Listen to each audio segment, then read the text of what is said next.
1079 CDY. This is Cadillac Unscripted. It's sponsored by Independent Bank, and it's a half hour of local chat.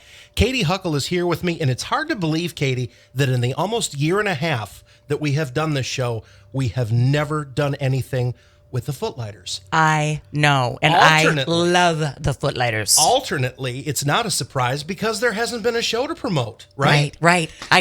Yeah. Okay, so so you can go ahead. I know what you're saying. It was your idea to invite the Footliters on the show, Rich. That's what. Well, I was inspired by a Joe Baumann tease on Facebook, which, of course, you do not follow, Miss Huckle. Well, you do not follow Facebook. Listen, but I saw the art of a Joe Baumann tease, and I knew we'd have to have a Footliters discussion for this show. 100%. So in the studio with us this morning, Sally Goggin and Joe Baumann, and two incredible actors, if you must know, Rich. Yes. These guys are big time. But also, their leadership with Footliters has taken the group to a new level. Passion about local theater.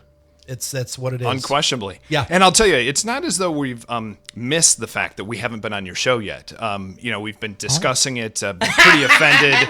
Sally and I almost didn't show up. Truly shocked. Yeah. I think that probably says it better than anything. And Sally's been a regular contributor to the show over the past 17 months. We call her about every other week. Ask me. That's right. So what's on deck? We're so excited. We've been cooped up and we need to be entertained. So let's hear it. I'll tell you the tease that Rich mentioned, we were able to 2 or 3 days ago announce finally a live show again. We want to start letting out some of the news of our 58th season here in Cadillac. Oh my gosh. And the first show is a show about women, with all women, which also helps because they're most of the people who come out and audition anyways. Directed by women, called Love, Loss, and What She Wore. What I wore, excuse me. Well, gosh, that's... Of those 3 categories, what I wore is most important. Okay? Well, it's very important to the show. Oh, is it? Okay. Well, and what's cool about the show is that every woman has at least one dress or outfit that they wore for a specific purpose or event or loved and just wore all the time and have stories behind it. Mm-hmm. Guys, they have a car or a song. Mm-hmm. I'm with you. Okay, but what about the loss? What are we talking about? Well, again, it's about the what you're wearing and how it was there when you fell in love or when you divorced or when you met your first boyfriend or when you met your new lover or when you're married and you met someone else and you have to get rid of your husband. It's all of those kinds of things. Or it talks about your first bra. It talks about wearing black. One of the funniest things I think they talk about is wearing a sleeveless turtleneck. It's like you can't decide which is it going to be. Are you hot or you cold? Well, Kelly Simons is our director. Yes. One talented lady, my friend. And Amy Peltier is assistant director. Oh, my goodness. She writes the murder mysteries every year. So. Yeah. Brilliant women. So can you direct and be in it too? Because both of them would be great in the show. You'll never get Amy on stage. I'm most certain about that. But I think Kelly was willing to compromise on this one to direct this wonderful show. And I don't think she intends to cast herself. Okay. Okay. What are you most excited about? Joe, it shocks me that it's a show with all women because you got to be chomping at the bit. I mean, he's an actor all the time, including starring at the Old Town Playhouse. I'm sure that the anticipation is there for the one that you will be in or be a part of. It's most certainly true. And we're getting really close, I think, to announcing the rest of our season. And there's some other stuff out there for me as an actor, but also I'm just a little tease. I'm going to be directing, hopefully, the next show. Okay. It will be in early September. Then actually, we're talking about doing Outside, which could be a really exciting thing downtown Cadillac. And we'll have some more details on that coming up. I know we have the rights now, but we haven't. I haven't gotten the location, and I want to do some partnerships that'll be really exciting and important for Cadillac, I think, and for the message. Go ahead. You're not going to talk about what it is? No, I'm not going to talk about the what man's it is. an attorney. It's the art of the tease. It's the art of the tease. He's also a lawyer. I'm going to leave it out there, but I'll tell you what part of the tease is. I think we're trying to do a season this year that's going to be ambitious yet safe. People are see. still want to get out safely, even those who believe, they've been vaccinated, so they should be without a mask. Just like Sally and I are sitting next to each other, which is wonderful. But there are also people who aren't quite ready to be in a big room of people. And so we want to start a little slow, but then we're going to do a comedy. And then we're going to hit it with some musicals and some kids shows in the spring. Wow. Including, and I think we can say this safely, Mamma Mia in the spring, which we've been waiting 2 springs to do. That was the one that was on deck when everything went sideways, right? Yes. Yeah. Yes. Oh, in fact, our Mamma director, Mia. Julie Van Heitzma, has been dreaming and thinking and hoping and praying for this show for 2 years. Isn't that something? I interviewed Julie just right around March 15th or something, 2020. Not on this show. About the not on this show. It was actually part of the Get Up and Go morning show, and we were talking about the audition process and how that was just about to ramp up, and then everything just kind of went downhill. Well, and that's a great segue, in my opinion, to auditions are this weekend, actually, on Sunday and Monday. So, Very for good to Love know. Loss. So, and how do they reach out to you, and how do they get on deck to audition? And that's great. Well, you can follow us on Facebook. That's a great, easy way to get up-to-date information right away. Or our website, CadillacFootliters.com. The link I know is there below. There's an audition hub. You can go and get all the information you need. In fact, I responded to an email today. Somebody wanted to know somebody new to Footlighters looking to audition. So really easy once you get there. okay, got it. So, how are you funded? I mean, how do things get paid for? I know your actors aren't paid, but it's expensive to put shows on. Where's the money come from? Well, it's expensive to put on good shows. The money comes from, frankly, gracious and charitable donors. Okay. Our members who, in a normal year, give a third to a half of our revenue. Okay. But then ticket sales is the Wow. rest of Is it. the best of it. I also want to mention here that when he said to put on good shows, the important thing is you have to put on a good show for people to come, for the word of mouth, to make the money to pay for the next show. I see. It's momentum. It is, and Footlighters has been developing this great momentum over the past few years, and so this full year of not doing anything is. It just makes us sad that we can't perform, that we can't present things. She looks like she's going to jump right out of her skin. Oh, She's, I'm so excited. We went last Friday.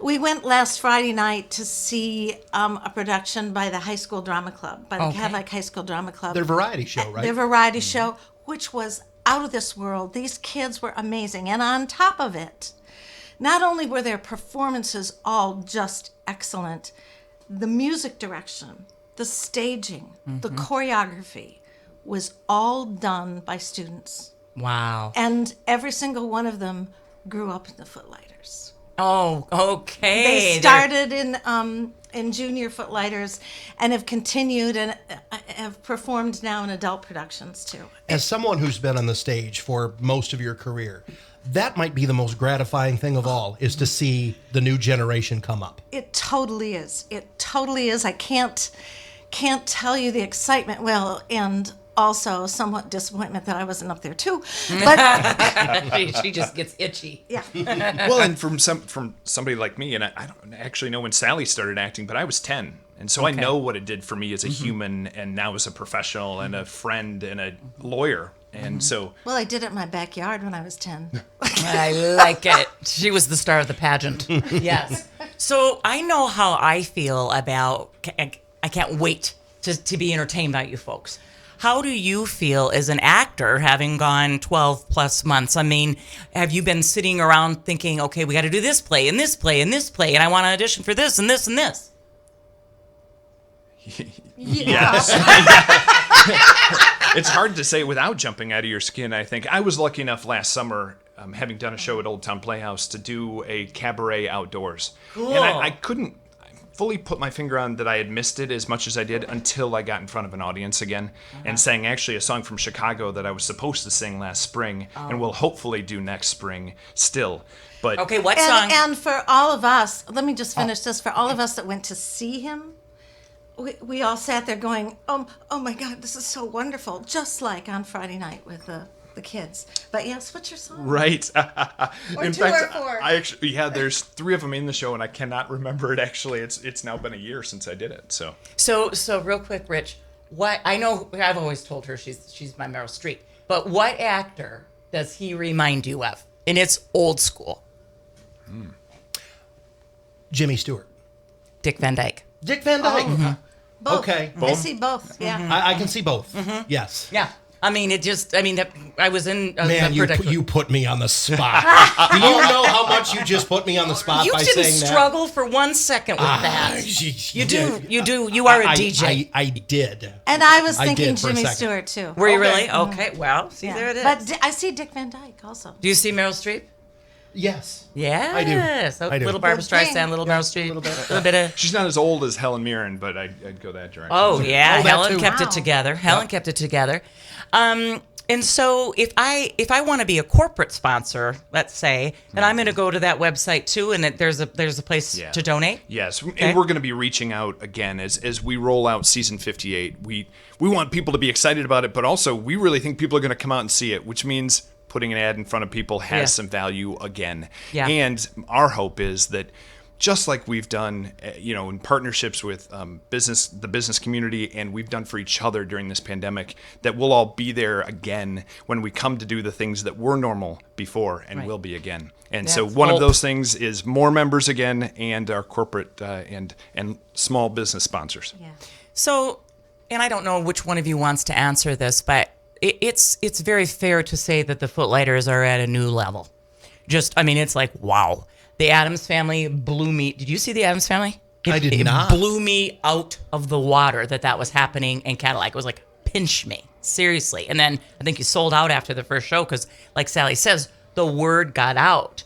And so what do you attribute? I mean, I know obviously Joe and Sally are a big part of the success, but is it people are more serious about belonging to the Footlighters? Is it that you set expectation? That's a great question, Katie, and I think it's an important one in a community like Cadillac. Community theater ebbs and flows. I think that's the first fair thing to say. You get new energy in, then you have sometimes a pull away. People leave town, they leave for jobs or other things, so they get older and age out. I think it's really important to note that there are many people who have built 57 beautiful seasons, 56 plus the lost 57, here in Cadillac. Whether they are part of it today or were yesterday, there is also, though, a renewed excitement and energy, and when you get it begets more of it. So you get a Sally, you get a Kelly Simons, you get a Dave Johnson, you get Joe. hopefully a Joe Baumann, Jay Simon, Derek Sengelau, people who weren't part of Shayna this Miller. 5 years ago, 6 years ago, and when the show is good, that makes more people want to do it, Sure. which makes the show better, and then we're able to spend more money because we sell more tickets. So I think with auditions coming up, I don't want to scare people off by saying this, so I shouldn't, but I will. I think people are working on their talents in order to make a show better. Well, and to get a role. Yeah, I talk to people who take voice lessons. I've helped coach people for auditions.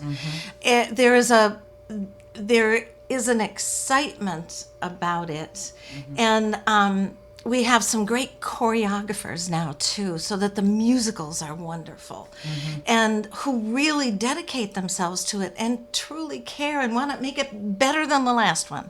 Well, I think too, you see it in increased and new skills. Derek Sengelab's a great example. He likes to act, but the guy builds sets. And the Addams Family set, which was wonderful and different and able to be used in all of those different ways, was built by him with obviously help. But when you have those new talents, as well as, unfortunately, we lost our great piano accompanist to Indianapolis, but she showed up out of the blue, and we were able to do live pit orchestras, which Footlighters hadn't done in years and years, to my So understanding. yes, this is also an advertisement for needing a rehearsal pianist and for Performance pianist. performance pianist by next spring.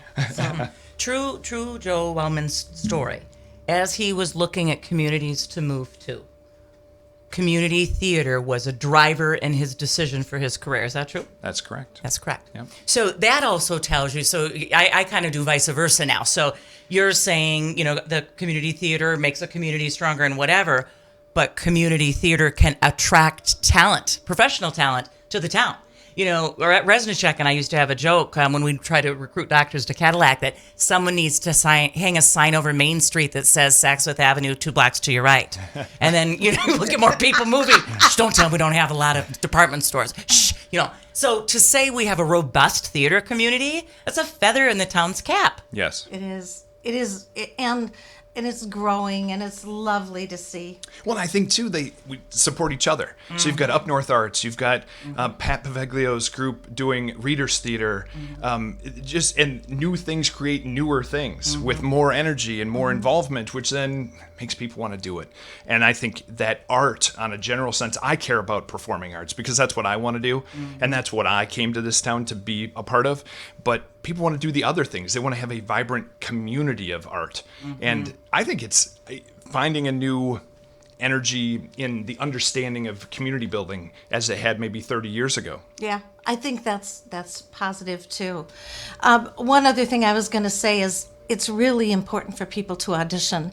And though you may have never done theater before, just the thinking about it and saying, okay, I'll put myself out there, and we have people to help you learn to do it the best you possibly can. All right. On that note, we're going to take a break. We're going to be back with more of the Footliters, Joe Baumann and Sally Goggin. And it is Cadillac Unscripted, sponsored by Independent Bank. Back in a moment, 107.9 CDY. We are back on Cadillac Unscripted on 107.9 CDY, some Saturday morning local chat with Joe Baumann and Sally Goggin, and Footliters are on our mind today. Oh, man, these two are on fire. They're like two balls of energy. They can't wait to get to it, to the shows, to the auditions, to the, what's the song? The world is a stage, right? Yep. It really is. Stage is a world of entertainment. Okay. So true story. So actors take us away and they help us forget our troubles and they make us feel amazing and they make us empathetic and they take us on journeys. So Sally was in a show and she was so good that the lead was a Traverse City lady. Sally was a Cadillac lady. That they do it and then they were going to help with casting in Midland. One of Sally's besties was casting it. But they couldn't find anybody. So then they paid Sally and Joni to go be the stars on the Midland stage. You can't Gas money only. Yeah, oh, well, still, okay. But what I love about this is at the time, Sally was selling furniture in a retail shop. And a woman came in that had been to the show, and she was just looking at her with big eyes of awe and was just said to her, you know what, I saw you in the show. And we're going to be best friends. And Sally in the show had a southern draw. I mean, can you take us back to what happened? That's so funny. She found out where I worked and just walked in one day after I had done the show up in Traverse City. It was called Always Patsy Cline, and I played this Texas woman. So I had this drawl, and everything I did was just... And this woman came in, she was from Texas, and she's asking everybody in the store, where's the woman who was in the play in Traverse City? And everybody points because everybody knows. Goes, oh, she's over there, yawn. And she walked up to me and she said, I'm just so happy to see you. I just know we're going to be such good friends. Could we go to lunch? and I said, okay, I'd be happy to do that. And I can't do it today. It would have to be a different day. And she said, you don't have an accent. And I said, no, that was a character I was playing. That's not really me. She said, you don't even dress like you're from Texas. And I said, because I'm not from Texas. Because I'm not from Texas. Battle Creek. I so had to disappoint this woman who was just sure that we were going to be the best buddies ever. And in a way, that is the ultimate compliment that you were able to inhabit that character in a way that she couldn't see you any other way. Any other way, Yeah. Or did she want to? She didn't want to see me. True. So I've got to ask my question, Joe. If money were no object, where would you take the organization? Since 1950, I can't do my math. Since the early 1950s, when Cadillac Footliters had their own home and lost it in 1991 and bought a new space. We lost it in a fire. In a fire. Lose it. Okay. Yeah, exactly. It wasn't lost to foreclosure or something like that. Lost in a fire. Okay. And then had a new home and sold it. Okay. And then bought a new property next to Blue Heron. We have long been in search of a home. Okay. A home that we could call our own, that we could rehearse in, that we could audition in, that we could store and build sets in. Exactly. Your Said own in unison, space, a nest. a home. And where we could have first pick of dates and weekends and all of those things, but also could, I think, in our vision, be a home for other arts organizations and other community meetings and events. That's where we would want to take this organization. And volunteers can find us. Right. Well, that's the thing. I'm like, what if someone's never auditioned? I mean, they probably are like, okay, who do I talk to? There's no one to go talk to because there's no home. No home. How much money? I'm going to pin you down. How much money? Are we talking about $1 million? Are we talking about $2 million? What are we talking? Well, if you're saying money is no object, yes. The number is somewhere north of $5 million. Whoa. If you're saying that money is an object, which it most certainly is, okay. You need to raise it, you need to make it, you need to have it be viable. The number's significantly less. And possibly grow into the 5. Right. And I think last year the Footlighters made a very ambitious play to purchase the Cadillac 4 when Goodrich's was in bankruptcy, and there was a heavy 6-figure number, in the hundreds of thousands to buy it, and it probably would have been in the $1 million to $2 million to properly renovate it, to make it the place that we wanted it to be. And so if you're building new, though, in this economy, right now you're paying $200 to $300 a square foot, and you need 10,000 to 15,000 square feet. It's pretty easy to get to $3 to $4 million without really breaking a sweat. So as a nonprofit charity, we're a 501c3, so your donations are tax deductible, to get in my shameless plug. we need to think. We would happily take $5 million. Oh, exactly. But you need to think differently oftentimes, Katie. Okay. So does Footlighters have a fund within the Cadillac Area Community Foundation where a donor could direct? Well, not currently. Okay. Not until I die, at least. So. Oh, good. I mean, not good, but right. And there is not one Okay. currently. We actually have a capital campaign fund in the Footlighters. I mean, this is actually great news for the Footlighters. Any community theater group has a hard time staying afloat. You need to do shows. You need to get people in the door. You need volunteers. And it's all one after another. We are sitting on a very healthy financial situation right now, despite not having done a show in the last year. And that's a wonderful thing that many organizations can't say. And so we think we're great stewards. It's a very important piece of who we are. And so if people are willing to be partners with us, we are willing to find the right path to make them feel comfortable with us as stewards of their donation. Wow. So and we're continually looking for a space too.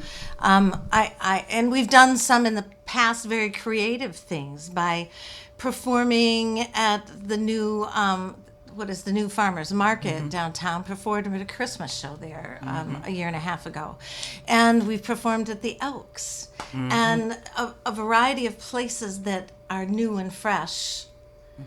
Just to get ourselves out there, and more people would see us, maybe, because who might not come to the auditorium. It's called taking their show on the road. Exactly. And they'll do it. So, question: if you look at other communities, and you were going to copy the homework, who's done it well in terms of building a theater and a sustainable, There are lots of places, Cadillac size, that have done it lots of different ways. Okay. It all depends a little bit on your donor base. People who are excited about theater, you look at Traverse City, they've got a $5 million theater, honestly. And they've got a donor base. It grew to that, exactly. Yeah. So I came from Lansing. Riverwalk Theater started with a warehouse that they bought for $1. Wow. If we have something, we can find a vision around it. But there's also places that do it the way we had planned to do the Cadillac 4, which was to offer second-run movies and even some first-run movies, so that there would be a separate revenue stream and people in the door. And when I first started doing theater in Battle Creek, where I grew up, they were just in the process of purchasing what is now the Battle Creek Civic Theater facility. And it was an old movie theater. And there was a lot of work that needed to be done to it, but it's quite lovely now. So, and it doesn't have to be a movie theater. A big enough space with storage and all that kind of thing. You can do flexible seating. You can build a different stage for how you're going to do the show. You can do theater in the round, like we do for the murder mystery. You can create a proscenium if you need to. But I think the whole idea is that it just needs to fill our needs, which are relatively simple. I think we would all agree with that it's a large enough space to perform, to rehearse, to store our stuff, to build our sets, and high enough ceilings, so that there is good sound. And we've got some equipment because we've been the recipient of some gifts from the Cadillac Leadership Group. Nice. Good. They actually endowed with us a technology fund and created equipment to take our show on the road. Movable stage equipment, better sound that we didn't have before. Mm-hmm. On a personal note, because I know our listeners will want to know this, where were you when you performed it? What's the favorite role you've ever played? Oh, gosh. Ever. Well, this one I should have been more prepared for. Gosh, my favorite role ever is probably, there's a beautiful show called 39 Steps. It's a 4-person show. It's a comedy where one person, it was my character, was the lead, but the other 3 people play about 200 characters. Wow. And I was in Lansing, we did that show, and it's a madcap romp. It's one of the funniest shows I've ever done. Sally, you should really see it. You would love it. It's a wonderful show. What was your character's name? Richard Hannay, a wonderful British accent. Oh, yeah. Which some days I do quite well. Okay, we're going to go to Blondie. Where were you, and what was the favorite role you've ever played? This is so hard because I know. I have to separate into musicals and straight plays.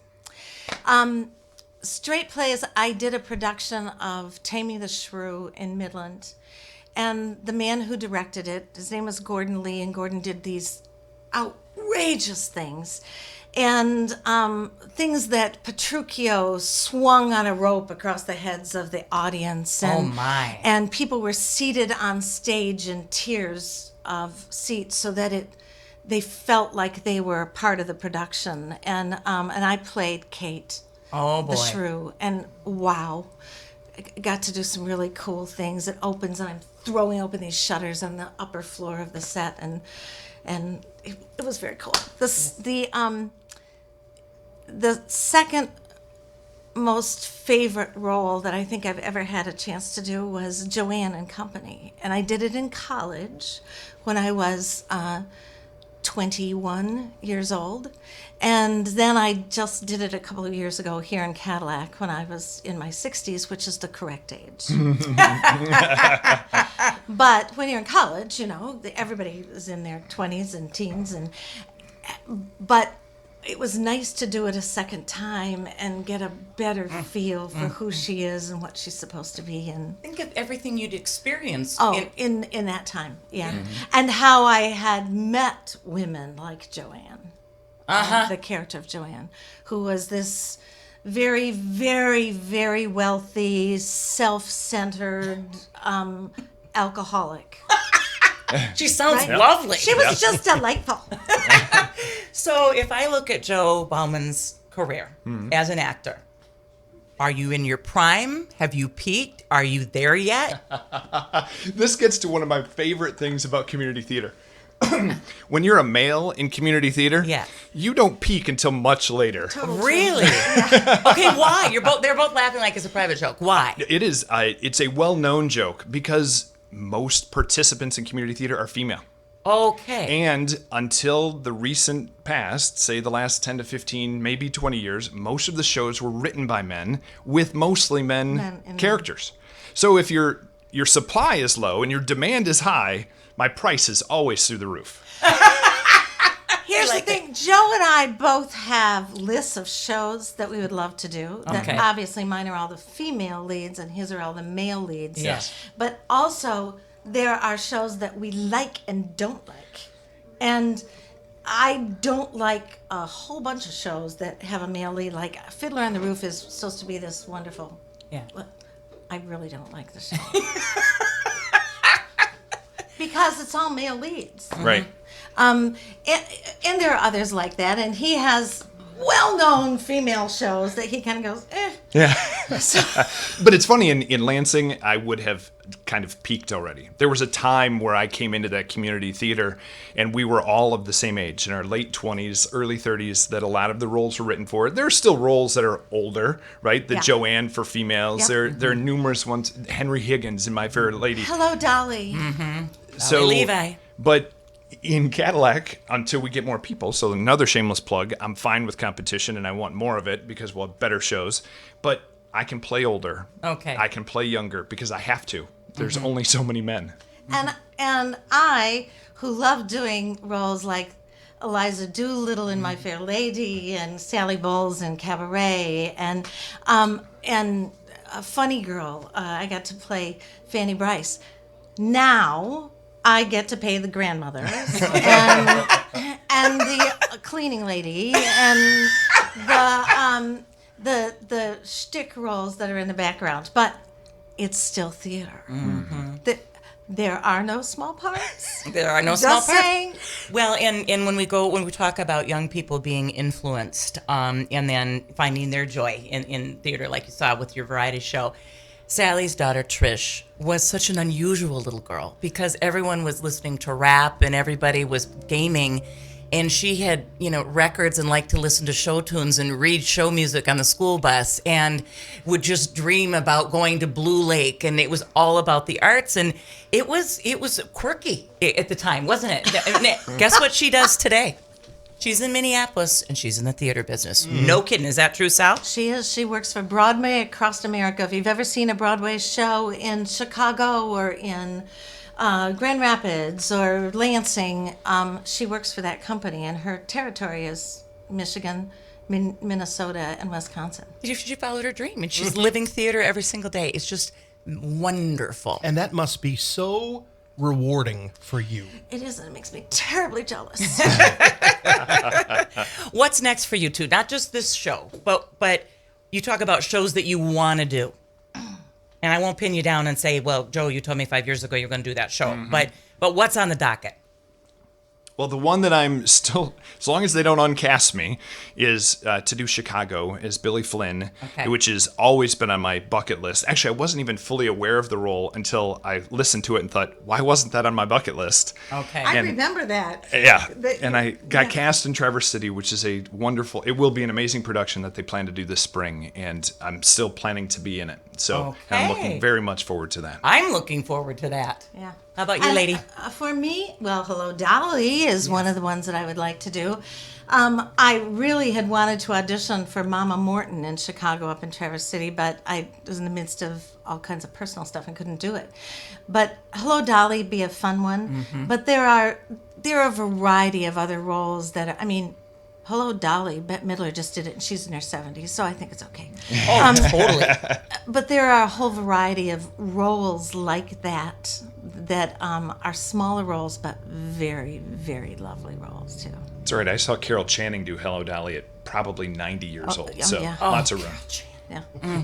Well, it's time to wrap up, but from the bottom of our hearts, thank you so much for sharing your incredible talent with this community. We are very lucky to have both of them. Next production, dates, and when folks can audition. Love, Loss, and What I Wore will go up at the end of July. July 14, 15, 16, and then the following weekend. 21 and 22, somewhere in that range. Yeah. But auditions are this weekend, Sunday from 2 to 4, and Monday, the 24th, from 6 to 8 at the Cooley Annex. And there are online snippets of script that you can practice with, right? Exactly. Go to our website, CadillacFootliters.com, and find the link there. And please come and join us. It's all women. We'll have a great time. Oh, yes. Joe and Sally, thank you very much for joining us on another edition of Cadillac Unscripted, sponsored by Independent Bank. We'll do it again, same time, same station, next week on 107.9 CDY.